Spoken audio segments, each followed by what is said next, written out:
Well, good morning, TGIF. It is Friday, and this is another episode of Pickup Lines presented by Gamez Law Firm, Integrity Roofing and Siding, and the Sabinal Group. And we are inside the Lexus RZ 450E, courtesy of North Park Lexus of San Antonio and North Park Lexus at Dominion. And as you can see in the dynamic sky here, I have found a giant shade tree here at in Edgewood ISD because, let's face it, it's hot, and we like shade. This is Dr. Henrietta Muñoz. She is the CEO for the Institute for School Community Partnerships. And in the back seat, I just found out moments ago, my brother from Victoria, Texas, our hometown, Joe Hinojosa, who's the Senior Director of Educational Operations at Edgewood ISD. So we'll have our reunion in just a little bit and get to that. Absolutely. But let me start with both of you, first of all. Because I just said a minute ago, I'm not going to keep you very long, because you told me just a minute ago, your summer break essentially starts as soon as we're done here. It is. Joe is actually on summer break. I think, right? Yeah. Okay. So he's eaten a little into it, but yes, yeah, I'm hours away from it, so I'm counting down the hours. Now, why are you starting your summer break on late June as opposed to when everybody else did? Well, Joe can talk about the district, but certainly my role at the university and with our nonprofit, the Institute for School and Community Partnerships with A&M San Antonio, it's really a year-round position. Yeah. And in preparation to have students in school buildings, right. That takes lots of planning. You don't get the traditional summer break. So let me explain just for the optics here, because like your shirt, for example, the Institute for School and Community Partnerships, right? So that's the nonprofit. Your name badge has the Texas A&M San Antonio logo on it. We're sitting in Edgewood ISD right now. So explain in terms that I can understand how are the three connected? Yes, and that's a great question, yes. Because sometimes I get confused on who I work for. I actually have a badge for Edgewood ISD, and I'm not able to get into any building I'm not supposed to. So but the entire partnership is actually a very unique partnership. Back in 2017, our state legislative process allowed for legislation to get passed for higher ed institutions, nonprofit organizations, and other entities such as that to work in partnership with school districts. And so back in 2019 and in 2020, A&M-San Antonio, along with the A&M Board of Regents, decided to do just that, but to do it in a way that would establish a nonprofit organization. And so our nonprofit organization that is tied to A&M-San Antonio and A&M system is called the Institute for School and Community Partnerships. Okay. Yeah, so I work for the organization, the nonprofit organization, but I office at our headquarters of office is at the University of Texas. at A&M San Antonio. A&M San Antonio. Yes, and but you find me here along with Joe and staff at this campus and another campus as well that we partner with. So then, Joe, let me bring you in here. What is your role in all of this, and how beneficial has it been to partner with Dr. Muñoz? Wow, the partnership's been amazing. My role back in 2017 to 2019, I was the Director of Special Education. So I was fortunate to be on the ground level of what we're sitting in front of at Burleson School of Education and Innovation. And so with that, it's an 18-plus program for our students with disabilities. Okay. And A&M has come in and partnered with us to really look at entrepreneurships for our young adults and have these different programs that haven't been there for our students with disabilities. Right. And so typically what you found with 18-plus programs is students that went out to the community and the young adults, and possibly, you might see like at a Pizza Hut or Peter Piper Pizza, some of those things. With the partnership, what has really happened is we've been able to open entrepreneurships that our students run. They are student-run businesses. So, for instance, in this building, we have a T-shirt business. We have a flower shop. We have a in the school. Shop. In the school. Yeah. So these are all learning opportunities for our young adults to be positive workforce solutions. And as we know that we need people employed, and our students with disabilities are more than capable, and they are able. So this gives us an opportunity with the partnership to really expand that and have the connection throughout San Antonio. With that, we're excited as well, partnership with the Institute to have with Baptist, the hospital. So Baptist Medical Center.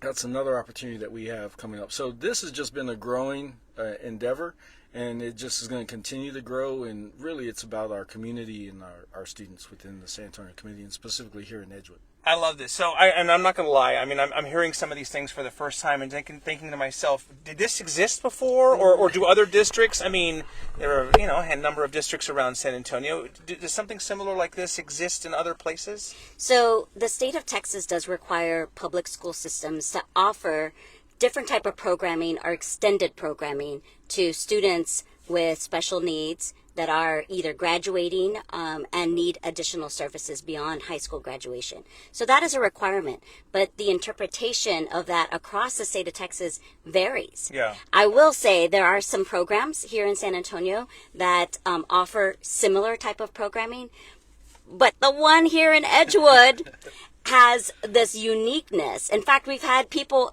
Joe, how many folks have come from all over the state of Texas to come see this program? We've had quite a few, not only from Texas, but outside of Texas. That's true. That come by, and we've had opportunities to present at state conferences regarding the program as well. San Antonio has many different school districts, and a lot of school districts that do offer 18-plus programs do a great job. Yeah. Our uniqueness with our partnership was we were really looking at how we can be very specific for our community and expand outside of that. So, for instance, with the flower shop is a perfect example, that if you drive around the west side, there's cemeteries, and so there's flower shops. So one of the things was, how can we have a program that still is beneficial to the community, and our students, the young adults, can then become employed. Right. There's not a bike shop on the west side of San Antonio. So having a That's bike shop crazy here, to me, right, when you hear you say that, is Yes. to have a partnership with Gisalo out of Austin that comes in and works directly with our students as we try to expand upon how can they become the experts in bike repair. And so it's really looking about the expansion of what is available and not available within the community, so that we offer these resources for our families and our young adults. Now, again, forgive my ignorance, but are you typically just dealing with students who are experiencing some disabilities, or other students that may not be able to benefit from what you're doing? So our program revolves around our 18-plus programs who are students with disabilities. But Edgewood is such a beautiful community, and one of the priorities that we have is also how do we incorporate that for all our students, very inclusive opportunity. Right. So for instance, with the bikes, right, the bike shop that we have our campuses that may say, hey, we want some bikes for our students. Well, guess who puts them together? We do. And then we also have this beautiful facility that we can't see right now because we're in the car, right? Yeah. But we have that the district will come in and utilize it for different opportunities, not just the district, but outside resources as well that come in, because we also have a full functioning coffee shop with baristas. So you come in, the young adults, they're here, they're able to provide all those services. So it really is just looking at how we can be a very inclusive program. I love it. And you said this afternoon, the families because there are literally houses. I know you can't see it, but there are houses, 50 yards away from where we're looking at right now. We're in a neighborhood as well, and they've all embraced what you guys do here. Absolutely. Absolutely. The community comes out. Oftentimes, the Burleson students host different fiestas or resource fairs, and the community comes out for that. A lot of the Edgewood community also comes to the Burleson School for that coffee. During COVID, the coffee was brought out to the car, so it was almost a drive-through. Oh my gosh! So there were great opportunities. This is a hidden gem. This is one of the reasons why we wanted to talk to you, so that everybody out here that is listening in can really understand that we have 20 seats left. This school is an open enrollment campus, which means anyone from the surrounding area, not just San Antonio, is eligible to come to this campus, as long as they're a student, that also needs those extended services. You're talking about outside Bexar County? Outside Bexar County, right. Really? Outside. And we have had a few folks coming in from Lavernia or from Poteet or from other places that want their student that may have a differing ability, what we call special needs, that needs additional services and exposure to what we call in the academic world experiential learning.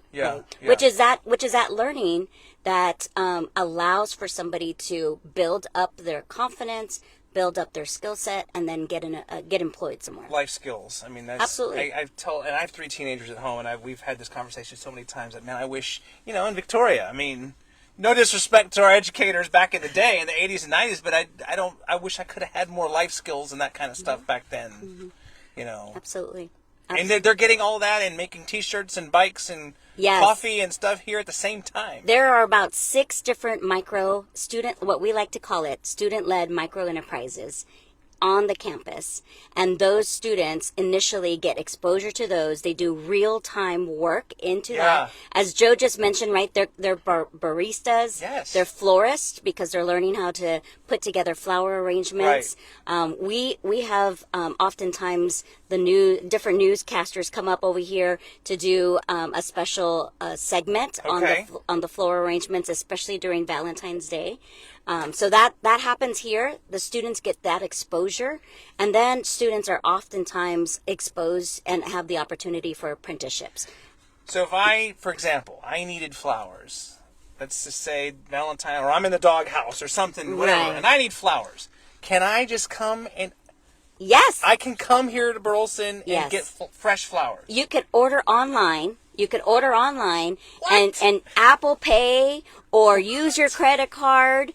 And because we do take cash, we do, but we prefer not to. Digital, but yeah, yes, yeah. if it use your different modes of Right. payment, but you could order online, and then your flowers will be delivered to you out here in your car, or you could come into the campus And get a coffee while you're here. and as get well. a coffee while you're here. And don't forget to pick up a T-shirt. And a T-shirt. And a yes. T-shirt. The T-shirt is probably the more successful Yeah. of the businesses. Yes. You can pick up everything while you're here, and I promise when you get home, you're gonna be out of that doghouse, my man. Hey, all right, I love it. Repairing relationships. Repairing relationships Yeah, I love and building them at the same time. That's right. It is. No, go ahead, One Joe. of the important things I just wanted to add on that Dr. Muñoz was talking about with the program as well.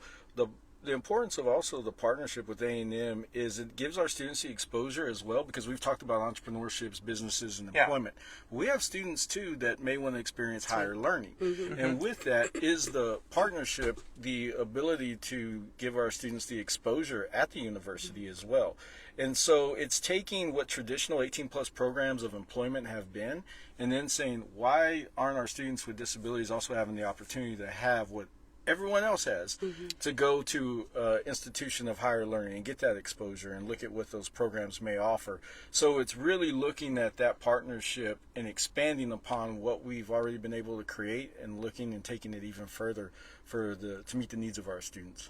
Because I would think, what's to stop like a UTSA or a Trinity or whatever, Incarnate Word, whatever university or college, to doing something similar in that part of the city? Yeah, they absolutely can.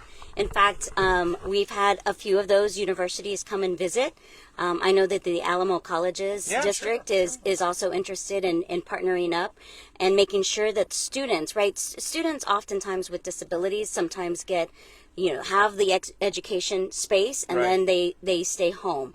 This is an opportunity to invite them back, to have them be welcomed into our society, both at work, at higher ed institutions, and then for them to have a life just like the rest of us, right? So it is really important to us to ensure that we are building an inclusive community here in San Antonio, and part of that is our responsibility as a partner with Edgewood ISD, but it's also a responsibility, right, for all the rest of us who live in this great city. Right, and again, this has been happening right here in Edgewood ISD, literally here in our backyard, and I hope with this, with this show that we're able to just shine a spotlight on that and just tell you guys about some of the things that are happening right now. So we already established, Joe and I both grew up in Victoria. We're about a year apart. You grew up in San Antonio. I grew up just a little north of San Antonio in a suburb, actually it's not a suburb, but in New Braunfels, so just up the road, not far. Did you go to high school in San Antonio? I went to high school in New Braunfels. Okay. I'm a unicorn. That's fine. Love our friends in New Braunfels who are there. But I read, I think, was it your mother did not complete her high school education? That is correct. Actually, one of the reasons why I'm in the education space at all is because of my mother. My mother was pushed out. She grew up in a time that not a lot of women were finishing high school, and in her case, she had to support her family, and she was a mere 8th grader when she had to get pushed out of school. She started working right away and never finished her formal education. I tell you what, she knows how to do mental math more than I could ever, and I have a lot of formal education, but certainly she was probably one of the smartest women that I've known. I've had the privilege of knowing, and that's where I get my drive. That's my why, right, Joe? Joe has his. Yeah. But absolutely, my parents were incredibly important to me. I brought a photo of them to show, but yeah, that's well, let's do it then. This is a photo of my. Let me you might want to get the glare out of here, and I'm going to bring it in. I'm going to cover everybody's faces so we can see. So take what day was this? What was happening here? This was my master's degree. My mom didn't make it for my graduation. She had passed right before my graduation, my doctorate. But this is the last photo of the graduation. She knew I was well on my way to be doctor. And as I mentioned to you, both my parents are hugely impactful.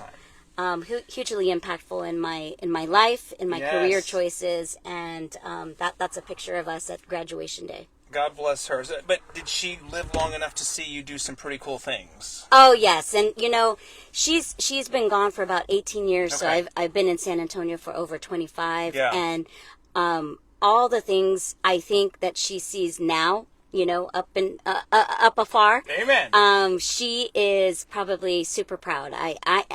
As I am. I am very proud of the relationship we have with this beautiful district. We also serve all of the districts in San Antonio, primarily the South Bexar County District. Edgewood was the one that raised their hand first, so always have a big heart for Edgewood ISD, and it's just a privilege, a great privilege to serve the students here at Edgewood ISD, but also to be in partnership with folks like Joe Hinojosa. So you mentioned you have open seats right now, and somebody might see this and say, 1, I had no idea this was happening. 2, this sounds really cool. And maybe 3, how do I get involved? So what is the process of outreach to you guys and ultimately maybe getting their young student here? Yes. Yeah. So you can call the school. So they can call the school. Call Burleson? Call up old-fashioned, pick up the phone and call Burleson, because the first thing we'll want to do is set up a tour, schedule a tour. Okay. And so that number, if it's okay to say it, is 210-898-4061. Okay. Again, 210-898-4061. You could also go to the Burleson website, which is burleson.eisd.net. burleson.eisd.net. Either one of those gets you in contact with this campus that we're sitting in front of, and then you can schedule a tour. Then we welcome you in for intake and all the other things that are necessary to enroll a student. I love it. Let me introduce, for those of you who might be joining us a little bit later, whatever, here in the front seat, Dr. Henrietta Muñoz, CEO for the Institute for School Community Partnerships, and in the back, Joe Hinojosa is the Senior Director of Educational Operations at Edgewood ISD, and they're working together to and have just such a cool operation happening here. So you get a summer break. Literally, if you're just joining us, I said your summer break will start in just a few minutes when we're done here. Yes. What are you going to do for fun? What are you going to do to get away from all of this for a little bit?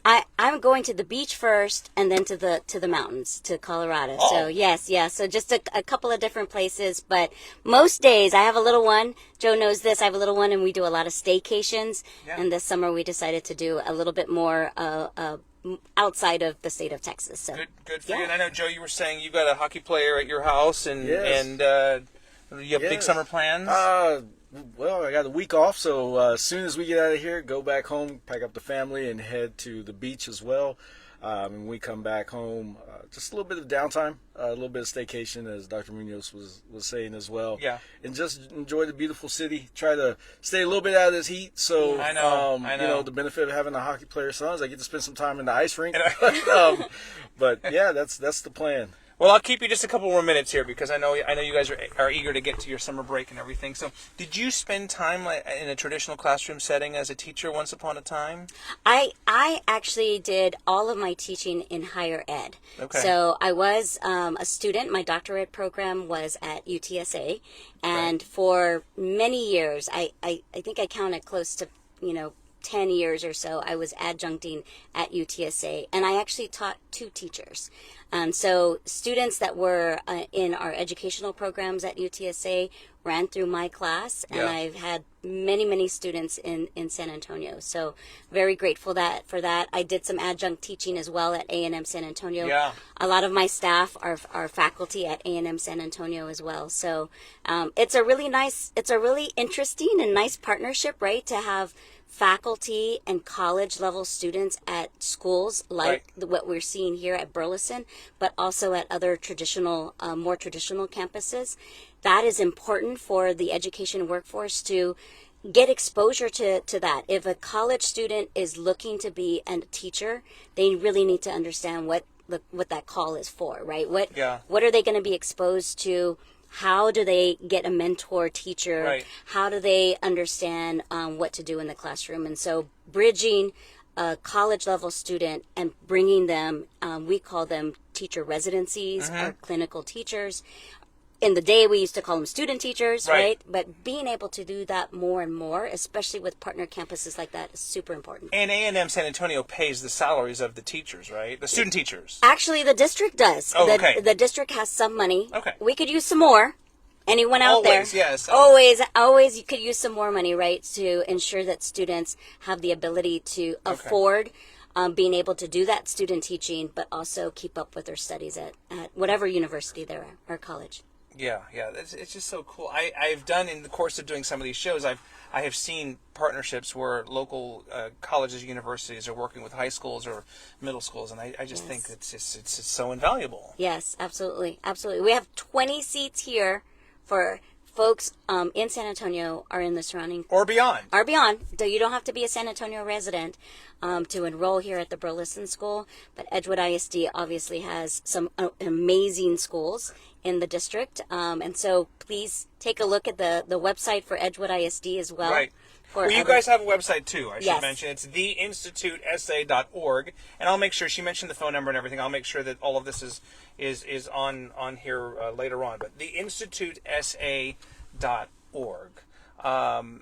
I don't know. I mean, when I was a kid, I couldn't have even fathomed. I'm still trying to get over the fact that you have a flower shop and a coffee shop and a bike repair shop and a t-shirt shop in here. Yes, absolutely. And then we haven't talked any about the garden, the community garden that's being revitalized here on this campus, so that students have the exposure of that as well. Is that a greenhouse? That is a greenhouse. I know you can't see it, but literally Yes. right there is, so there's just, on top of everything else, you've got Yes. the gardening and the... Absolutely. Okay. Absolutely. It's hands-on. As I mentioned, in the academic world, we call it experiential learning. Yeah. Right. And it gives that exposure to the students. So and many learners prepares them. are, and I'm the same way, visual, Tactile. I need to be Yeah. tactile. Yeah. Yeah. It's so absolutely. effective. Yeah. Oh my absolutely. goodness. Okay. So what do you think?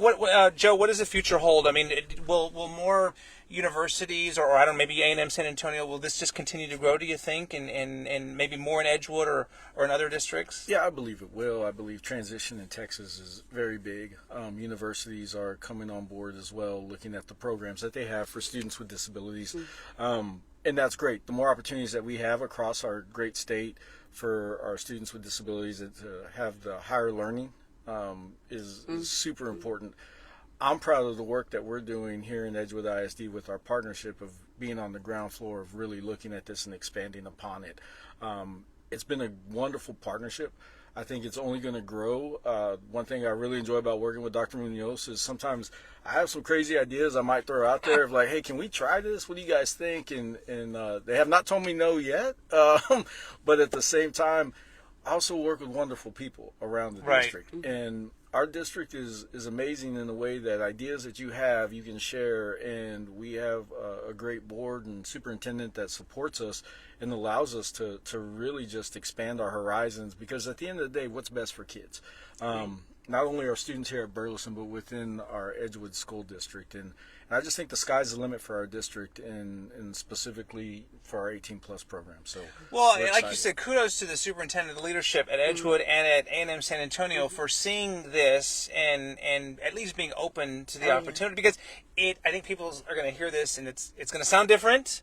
Yes. And they're going to be like, what? What did they say? But it's happening. It's been able to be maintained, and it's showing results. Absolutely, absolutely. We cannot be even more excited to our university, A&M San Antonio, supported this, and from the very beginning, from the inception a few years back, and then the current leadership at A&M San Antonio, we have a new president there, and still continues to support this work. Right, part of our responsibility as in higher ed, I'm at the nonprofit, but in general in higher ed, is to ensure that students that make it to higher ed, that option, are prepared, right? And so we have to work in partnership with each other. It is indeed a village, right? To raise young people into various options. Higher ed being one, certainly other options being other. Work could be another one of those options. Yeah, but it's so cool that, again, it's happening right here in San Antonio. In this case, Edgewood ISD, the Institute for School Community Partnerships. It is now time for you to pack your bags and begin your summer break. I'm not going to keep you any longer because the beach and the mountains are calling. Right. But it's so great. I'm thrilled for you guys. Thank you for educating me on this. Thank you. Because, again, I just think the cool factor is off the charts with what you guys do here. Oh, and you're teaching kids at the same time. Like, they're learning, but learning about businesses and doing all kinds of cool things. Joe, great to see you, brother. Awesome. Appreciate the reunion. Absolutely. Happy summer vacation to you as well. And Dr. Muñoz, thank you very much. It's a pleasure to visit with you both. Thank you. Thank you. Keep up the great work. Again, theinstitutesa.org. theinstitutesa.org. And again, we'll put the phone number and everything else that she mentioned earlier if you want to call Burleson. And 20 more spots. 20 more spots. 20 more spots. So, how many total spots are there? We'll have 50 students here. We'll have 50 students. There's still time. And again, it's Bexar County and beyond if you're interested. Theinstitutesa.org. All right. That's another episode of Pickup Lines presented by Gamez Law Firm, Integrity Roofing and Siding, and the Sabinal Group. We'll be back again very soon with another episode. You never know who will be in the front seat or the back seat for that matter. Until then, have a great weekend. We'll see you soon. Bye for now.